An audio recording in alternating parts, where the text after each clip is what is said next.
So, you want to qualify for the Pokemon World Championships.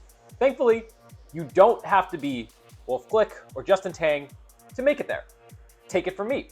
My name is Adi. I've made it to the last 6 World Championships despite never having won a regional. I've also never made it to day 2 of the World Championships. My best finish is like 120-somethingth back in 2022. But I make it to Worlds every single year, despite a lot of really good players missing out. And in this video, I'm going to share all of my tips and tricks and even a spreadsheet so that you can also make it to Worlds.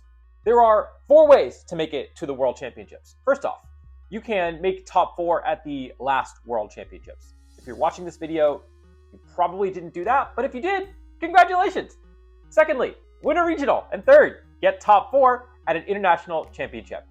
I strongly suggest doing one of those. It will make your life a lot easier.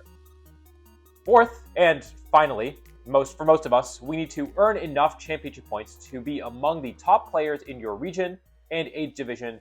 And you can see the chart on screen right now, but if you're in North America or Europe and above the age of 16, like most of my viewers are, you need to be in the top 90 players.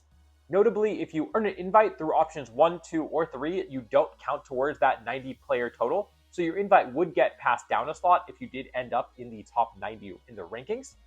Also, if you live in Asia, you have a different qualification system. From this video does not apply to you at all unless you win a regional. You can do that from anywhere. Again, I know I have a lot of viewers from India, and I'm sorry, there's no path to qualifying from India, although they did just add Indonesia to the circuit, so don't relinquish hope just yet. Anyways, there are 5 types of events. There are regionals and internats, which are big events, which you probably figured out from context clues. There's also global challenges and grand challenges, or GCs, which for all intents and purposes are the same thing.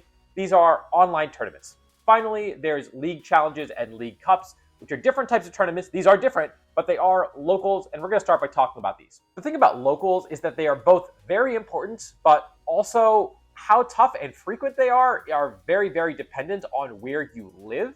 For example, I used to live in West Lafayette, Indiana, when I was in grad school, and there are no locals in town over there. I had to drive a couple of hours to Champaign, Illinois, where they had 3 stores that hosted locals, and they were, with all due respect, relatively small and relatively easy. Not that Logan and Kent didn't kick my butt plenty of times that I went there, but now, in contrast, I live in the Washington, D.C. area, and we have like 8 locals around here, which is great. I can go to one every single weekend, but it does mean that I have to fight Wolf Glick and Justin Tang and Rajan Bal and Dong Hoon, and just to name 4 of the regional champions who live around here. It gets a lot tougher, but on the other hand, they also get a lot more frequent. There are areas of the country that have very few locals and very difficult locals, and there are areas that have abundant, relatively easy locals, and it's not a fair system, but it is the system that we play in. The good thing is that both league challenges and league cups have a best finish limit of 4. And what that means is that while you can play in as many locals as you want, only your 4 best finishes in the season count towards your point total. So you can't make worlds off of just locals anymore. I did do that once. Now, I do think the discrepancy in locals is unfair, but you have to go. You have to go. Even if it means driving a ways or trying over and over again against a bunch of really good players. Seriously, Gavin Michaels missed Worlds this year because he didn't go to locals. Don't be like Gavin. Go to locals until you get enough points from 4 challenges and 4 cups. If you want to make Worlds, that's the rule. This chart tells you how many points you can earn from each league challenge. If you win 1, you get 15 points. If you get second place at 1, you get 12 points, and so on and so forth. For context, last year, the cutoff for Worlds was, I believe, 840 points in North America. And you can do the math. A BFL of 4, 15 times 4 is only 60 points. And those 60 points is not a high proportion of that 840. By the way, I can give you my projection for this year's Worlds bar at the end of this video. I'll just do it right now. Last year, we had 80 invites. This year, we have 90 in North America, but the point payout and the best finish limits are the same as last year. So it's probably going to feel very similar. There is some variance every year, but I would pretty confidently expect it to be between 800 and 850 points. So if you hit 850 points with the additional invites that we have this year and the bar being 840 last year, I think you should feel pretty safe. If you're in a different region, here are the cutoffs for your regions. If you're in a different age division, you can figure it out. You got plenty of time, kid. Anyways, point being, 60 points, not a big chunk of 850. But also, every single player in the world will have gotten most of these points. Like, I consider it a formality to get league challenge points. Your locals can host a challenge once a month, so they come real frequently. Each local will have like 9 in a year, and you hopefully have multiple locals in your area. Even then, 9 locals in your area, you just got to get points for 4 of them. And if you get at least 50 of those possible 60 points, I think that's fine. You miss again at 10 points, no big deal. My personal goal is 54 out of those 60 points, because the way I see it is if I have a couple of second place finishes, I don't think it's a big deal, but I don't want any 10 points top 4 finishes in my best finish limit. I think it's not easy, but it's so doable to get those additional 5 points, and you never know when you're going to need those additional points here and there. Of course, not everyone gets points at every event. The number of people who get points depends on the number of people who attend the event. That is called a kicker. The minimum number of people who need to attend an event for the corresponding placements to earn points. So, if your local has 7 players show up, which by the way means 7 players in your age division, then the top 2 players will get points. If 8 players show up, then the top 4 players get points. Get used to looking at a chart like this. There is one for every single type of events. Like this one, which is for cups, which are just bigger locals. Your locals can host these once a quarter rather than once a month, so there's like 1/3 as many of these.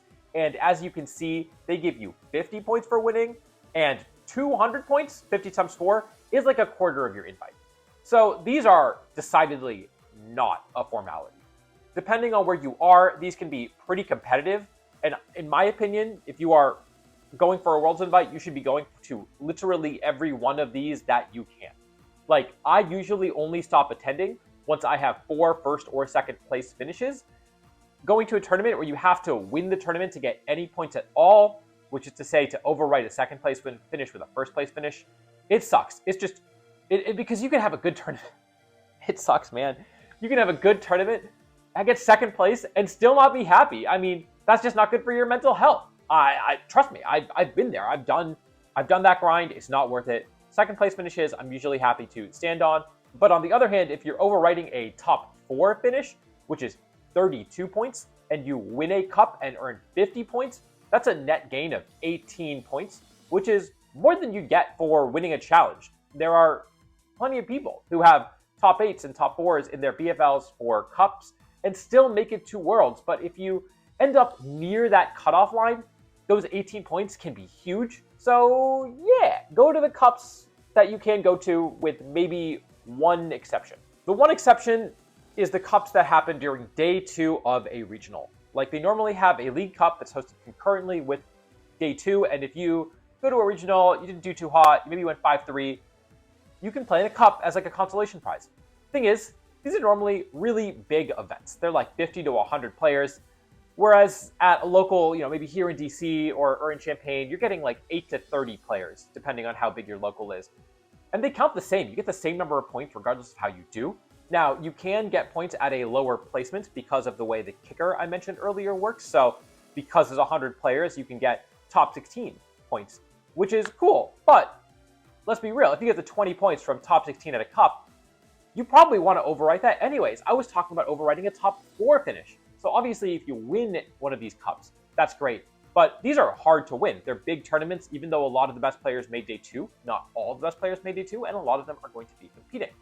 As far as point payouts go, they're usually not worth it. And I think if I'm in a cool city for a regional and I didn't make day 2, I'm going to go and explore the city, be a tourist, have a good time.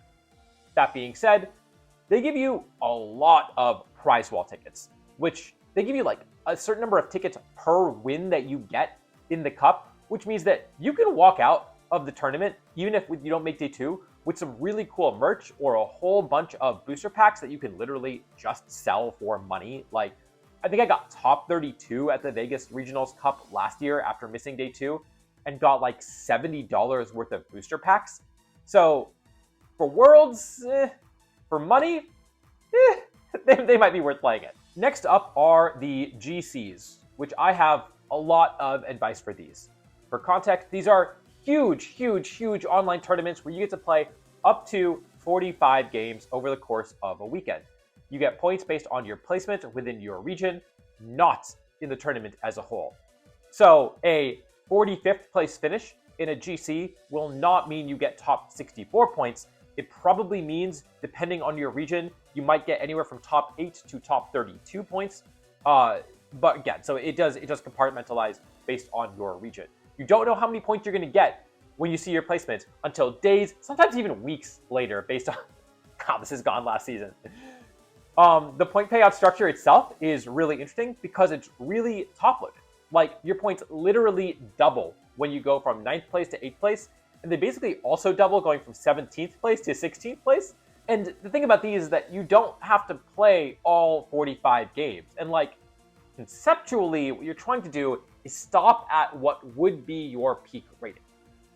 That's really hard to do because if you are on a 10-game win streak, you probably feel pretty untouchable. But I know so many people who end these great GC runs on a losing streak, or they tank a bunch of points at the end of their run, and they would have been better off stopping earlier. But that's basically impossible to know at the time, right? You could have been on a 9-game win streak, and you would have been on a 10-game win streak if you'd played that one more game. So it's really, really impossible to know that. You have to have a really good judge of where you are as a player. But also, I think that was more important in the past than it was now. With the current payout structure, they've actually really incentivized you to play all 45 games because it is so top heavy. Say that think you're at your peak and you're, let's say, in 20th place in your region. You can't actually know that, but say think you're in 20th place in your region, you think you're at your peak. But if you win that one more game, you might jump to 14th place in your region and you just earned 12 championship points. If you lose that game, that one additional game that you might play, you might drop from 20th to 33rd, but you'd only lose 2 championship points. So even if you have only like a 15% chance of winning your next game, your expected like championship point value from playing that game is still positive. Okay, but now here's the thing. Say you won that game. And now, if you win one more game, you might jump from 14th place to 8th place, and you might get an additional 27 more championship points. And if you lose, you only lose those 12 championship points you just earned. So again, you need like a 1 in 3 chance of winning to justify playing another game. And I think once you've made it to top 8 in your region, it probably is worth stopping. There's only 2 additional points for getting up to top 4. But until then, it's actually really worth playing these out, which, by the way, kudos to Play Pokemon for nailing the incentive structure for the point payouts on these. It was so much worse in the past where you were playing this guessing game of, do I stop? Do I keep going? Now, I think you honestly should keep going until you feel like you get top 8, or until you don't think that getting into the top 16 is feasible for you anymore. But you want to high roll these, right? You want to go high risk, high reward. Well, it turns out this also has a best finish limit of 4, and there's only 6 of them all year. So you can't really afford to skip these, which especially sucks when they are the same weekend as a regional you're going to, and you won't have 10 hours to play Pokemon, which does happen quite often. You do get to kind of skip 2 of them, or at least not have good performances in 2 of them. But yeah, I feel like almost always one of these is going to be on a regional weekend, and you just kind of have to budget for not being able to play or really seriously play in one of these. I think team building for these is also really important. The best of 1 closed team sheet metagame is so different than best of 3 open team sheet. That doesn't mean that you should run a bunch of gimmicks on your team. The way I see it, I like to run a standard team. I like to identify my bad matchups on those teams, and instead of finding a more comprehensive way to like significantly adjust the team to beat those bad matchups like I would in a best of 3 setting, I can just cheese those specific matchups. Find a way with 1 move slot or 1 item choice that they don't expect, and flip the matchups that you really need help against, but win more consistently against the ones that you have a good matchup into already. My podcast co-host Alex made a full video about how to build for the best of 1 closed team sheet format a couple of years ago. It's not format relevant, but I think the content is still very relevant, and I'll link that in the description if you want that full guide. But my main advice for these GCs is don't give up. Even if you're feeling a little stuck, you hit a losing streak, you clearly won't get those 25 or those 52 points. Getting to the 11-point threshold is still valuable. It means at the end of the season, you can be a little riskier with your decision to push higher in the later GCs, and you don't have to worry about getting those baseline 44 to 50 points that everyone at Worlds will have gotten, stacking up those top 32 and top 64 finishes. But if you can get one top 8 out of those 6 chances or a couple of top 16s, you've already doubled the payout that most of the field will get from these, which is a pretty significant advantage when you are on the bubble at Worlds. Finally, my last piece of advice for the GCs, you really got to know yourself. This is a lot of Pokemon for one weekend. If you think you're getting tilted, take a break. You got to stay hydrated, stay fed, take care of yourself, get some sleep. But also, the way the ladder works, this is the messed up part. You're actually really incentivized to play your games as late in the weekend as possible. That's because of something I call ladder inflation. You get more points for beating a higher rated player and less points for losing to you lose less points for losing to a higher rated player. At the start of the weekend, there are no higher rated players. If you kick off at, I think for me it's like 6 p.m. or 7 p.m. on a Thursday evening, everyone's at 1500. So if on day one you play someone who is at the rating 1580, they're probably like 6-1 in their record, which is pretty good. They're probably going to end up way higher than 1580. If you play someone rated 1580 on a Sunday, they're probably like 25-17 on the weekend, which is a whole lot less impressive. And if you play that same person who was 1580 on Friday, but you play them on Sunday, they're probably like in the 1700s. And again, you get a lot more points if you beat them, and you'd also lose a lot fewer points if you lose to them. So I think you are really heavily incentivized to play all of your games as late as possible. However, I also think that playing 45 games of Pokemon on a Sunday is quite an undertaking. I think that the impact of ladder inflation, relatively speaking, is minimal compared to your own level of play. Like simply just win more games and you'll be fine. And it's really hard to maintain that level of play for 45 games on one day. So my strategy, what I tend to do, is try to play 10 to 15 games earlier in the weekend and then play 30 games, which is usually like 5 or 6 hours on a Sunday, split up into 2 to 3 hour chunks, right? And that also gives me a little better idea of where I am stopping if I choose to stop, because that way I'll have a better idea of where my actual rating is. Again, that's less important nowadays, but I think that playing 5 or 6 hours of Pokemon on a Sunday is way, way more feasible than playing 9 or 10 hours of Pokemon on a Sunday. So that's my advice for the GCs. Finally, let's talk about regionals and internationals. And here's the chart that I mentioned. These are weird because they have a shared best finish limit of 5. So your top 5 combined performances from these two types of events, will count towards the World Championships.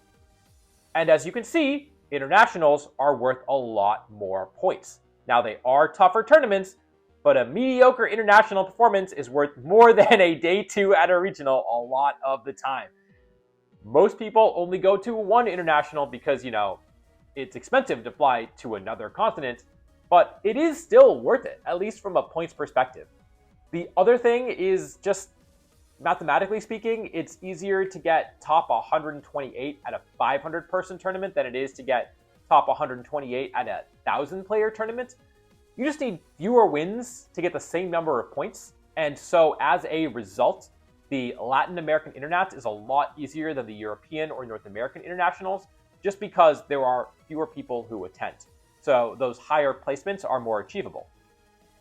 Latin American Internats is the tournament that I think is the most worth it to go to pretty much out of any tournament, with a couple of exceptions that I'll talk about. But just based on your expected championship point payout, I think it's really good value for money, even though I say that I've never actually been there. But if you've got the time and the money to fly out to Brazil in, I think, November this year, it's probably worth it. When they say Pokemon is pay to win, this is what they mean. So while I've never been to Brazil, I did do something similar last season with regionals. It's the same idea where the smaller regionals are easier than the bigger regionals simply because you have to fight off fewer players to get to those higher placements. And right now, every North American regional is huge. I mean, we're talking like over 1,000 players in every single one. I should say American regionals. Canadian regionals tend to be a little bit smaller, but still pretty darn big, like over 600, 700 players.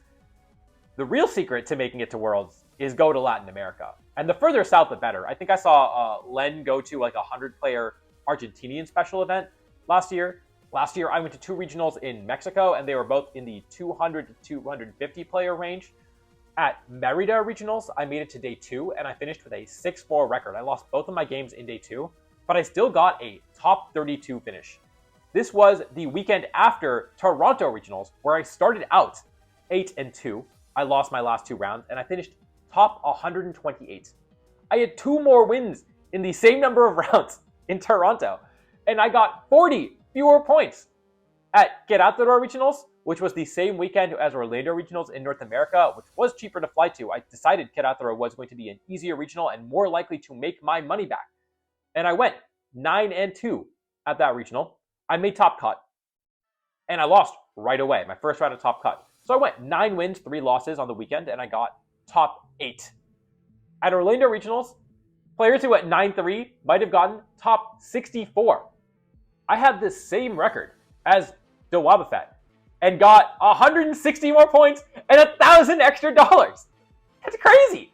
I mean, I should probably mention that the number of rounds an event has is dependent on its size, and that's true of locals, regionals, and everything. But I think we're going to see a lot more North American players invade Mexican events because of this, and because I've talked about it so much, and I just have a platform. But it does just seems like a missed opportunity for a lot of players. And honestly, if that happens and we start stealing more championship points from Latin America, what you might see is actually an increase in the world's bar if this becomes a trend. We will see if this happens. I don't know, but I've used my platform to point it out because it just feels like a missed opportunity for so many players that really could be earning like money and earning a Worlds invite when they aren't. Now, as of recording, we don't have the full schedule for North American events, but the last couple of years we've had exactly one smaller North American event, and that is the Puerto Rico special events. Unlike regionals, special events do not give out prize money, but otherwise they are pretty much the exact same thing. So, if that does happen again, it is probably the highest expected point payout event in North America. It only has 100 to 200 players, and I don't even know what the capacity looks like, but I don't think it has the capacity to get up to the sizes that you expect other American events to get to. However, it is not on the schedule yet, and we only expect 2, maybe 3 more North American events to be put on the schedule, so we don't know if this is going to happen. No prize money does mean that you don't really reap the rewards at a special event that you do at a regional for doing well, but as far as championship points go and a Worlds invite goes, it's a pretty solid value proposition. However, none of this compares to the South African special event. This is like the holy grail for mid-bros trying to snipe a Worlds invite. Not only does the winner earn a Worlds invite, but the top 4 players all earn massive, massive point payouts for what is usually an event with under 20 players. That 300 point payout is like 40% of an invite. But on the other hand, you can also make top cut and miss points altogether if you lose in top 8. So, it is high risk. It's very volatile. But, well, it's also really expensive, and you will get made fun of if you miss points there and you go there from out of region. Like, unapologetically, I will make fun of you personally on my podcast. But I say all of that, I still might go this year because I've never been to South Africa, and it'd just be a really cool vacation. And the World's invite is maybe a nice added bonus that comes with it.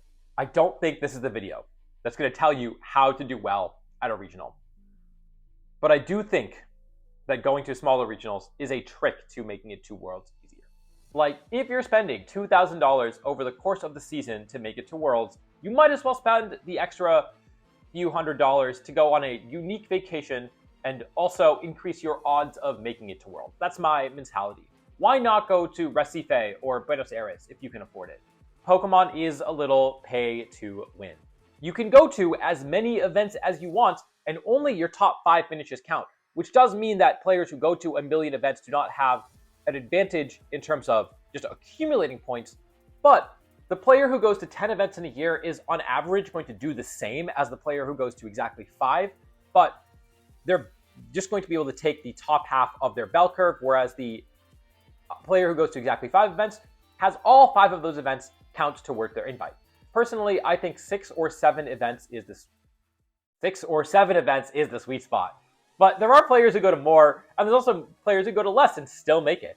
6 gives you the chance to miss points at 1 or have a mediocre finish that you can overwrite, or just generally put less pressure on yourself going into the very last event of the year where you might feel a little safe.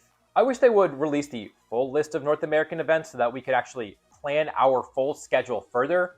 I find it's really important to plan this stuff out, using Google Flights or whatever to put a flight tracker down for the events that you go to is a nice way to save a little bit of money. Book your hotels in advance or Airbnbs and register as soon as registration comes out. I mean, these things fill up instantaneously. But I think, honestly, the most important thing is just to enjoy the ride. I mean, you will have good tournaments and you will have bad tournaments, but you are going to see some of the most awesome places and meet some incredible people on the adventure that it is just going for a Worlds invite. Regardless of whether you qualify or not, you should really cherish those moments. Now, I'm going to walk you through what I think a rank 90 season might look like. And if you're interested in using this spreadsheet to track your own progress to Worlds, I will link it in the description. Just make a copy of it and it's yours. So, like I said, challenges, pretty much a given. If you are on the bubble for Worlds, you should really take the time to win all 4. Let's say you cut a few of these cups, but you only win one of them, and you never had an overly impressive GC run, but you had 4 solid GC runs. This is a pretty typical profile for someone on the bubble for Worlds, and this is a pretty good start, all things considered. Really, the make or break has always been how you do at regionals and internationals. So, let's say you start the season really well. You make top cut at your first regional. Hell yeah. But you lose in top 16. That's still a pretty good start. You got $750 and you think, let's get on the Worlds grind. Then you go 5-3 at your next regional. The next one, you make it to day 2, but you can't keep the momentum going. An 8-4 finish nets you a top 128 points payout. At your 4th regional, you make it to day 2 once again, and this time you get so close, but you lose the win-in and finish 9-3. Sadly, bubbling out of top 32 into top 64 points. To round out the season, you go to the North American International Championships, needing a day 2 finish to lock up your Worlds invite, and instead, sadly, you lose the very last round of day 1 and finish in top 256. Overall, that's a season with some strong highs. I mean, you top cut a regional, you lost on the bubble of another one. I've had plenty of seasons that are exactly like this, but you also missed out on a lot of opportunities to make it a great season. And as a result, you are right on the bubble for a Worlds invite, right around where I think the cutoff will be. To me, this seems like a very achievable season for most people. There are a lot of opportunities to snag those last few points and lock up your Worlds invite. If you replace the top 4 cup finish with another win, you're probably safe. You have one deep GC run, you might get over the hump. And while any of these regional performances could have been improved on, I think the biggest missed opportunity was actually losing in top 16, because the single biggest drop-off in point payout at regionals comes from the drop from top 8 to top 16. You miss out on 80 points, and all the math becomes so much easier if you add those 80 points in, as you can see. At the end of the day, you do have to earn your Worlds invite. And while I think this is achievable for most people, it is also a lot of work. It's a lot of travel, it's a lot of weekends spent grinding locals and grinding out GCs, and it's a lot of practice and preparation for these high-pressure major tournaments. But it also shows that you don't have to be Wolf or Justin Tang or Michael Kelsch to make it to Worlds. It's actually a very achievable goal if you are willing to put the time in. Make sure to like and subscribe, and make sure to leave any questions you have in the comments. I'll try to answer them. And until next time, I'll see you all later.